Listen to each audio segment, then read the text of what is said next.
for 30 million. That's the relegation release clause.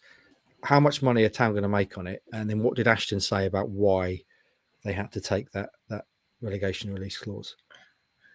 The first thing to say is that Mark Ashton was very keen to say, I'm not talking about any specific player here now. Right, and Mark, every whatever. time I asked about Liam Delap, well, let's take Liam's name out of it and talk about these deals in general. So there's a little bit sort of covering there from Mark, who doesn't want to kind of break any confidentiality agreements, which is fair enough. But also, I think he knows he needs to sort of address the fan base on this one. I think it was pretty obvious looking from the outside in, but it probably needed to be spelt out given how much conversation there's been, that this was pretty much a take it or leave it deal for Ipswich last summer. Liam Delap was punted out to various people. And as Mark Ashton says, there's a term sheet. These are the terms of which is sort of put together between Manchester City and his agent, which is to say, these are the terms for the player, these are the terms for the sale, these are the various clauses, relegation clauses, etc. And if you don't take it, somebody else will. And we know there's lots of other clubs that were sniffing around him, Southampton being one last summer. So if Ipswich didn't go for it, somebody else would. And that's pretty much the crux of it, really. In terms of the how much Ipswich will make from it, very difficult to say, because Mark Ashton isn't going to rightly discuss the exact details of it. But my understanding is that the kind of sell on to Manchester City, which is, there's been various reports, either at 20%, 30%, that will be based on the profit Ipswich make. It's very difficult to know how much Ipswich have ultimately paid for Delap. Yeah. Our understanding was it was a guaranteed 15 million with the potential to rise to 20. You'd imagine a lot of those add-ons have been met with how Liam's performed this season. So if he goes for 30, you're somewhere in the region of 15, sort of 10 to 15 million profit, and then you're paying 20 to 30% of that profit to Manchester City. So ultimately, headline figure maybe somewhere between sort of £7.5 and £10 million Ipswich have made, which doesn't feel like an awful lot, given we're talking about potential Harry Kane long-term successor in the England team and everything else. And we've been discussing how much would he get in the open market at the moment. 70, 80, I don't know. How much did Solanke go for last summer?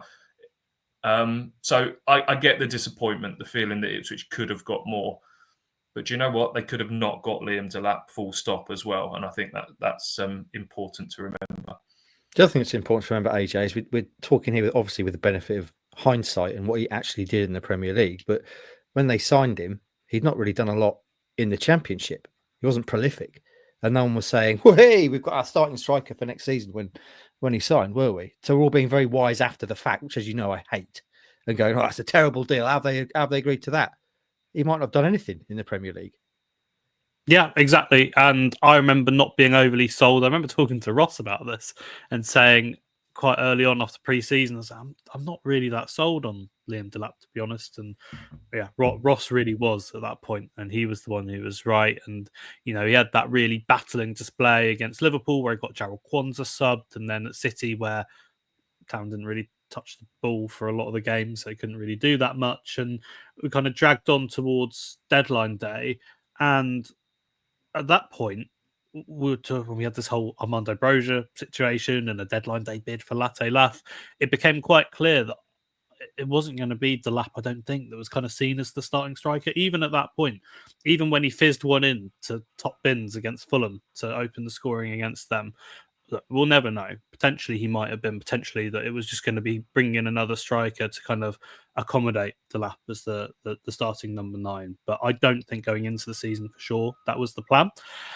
And now we've ended up with someone who scored 12 goals. That's a third of Ipswich's total he scored in one season. He's 22. He's never played a full season as a number 9 at senior level, never mind in the Premier League.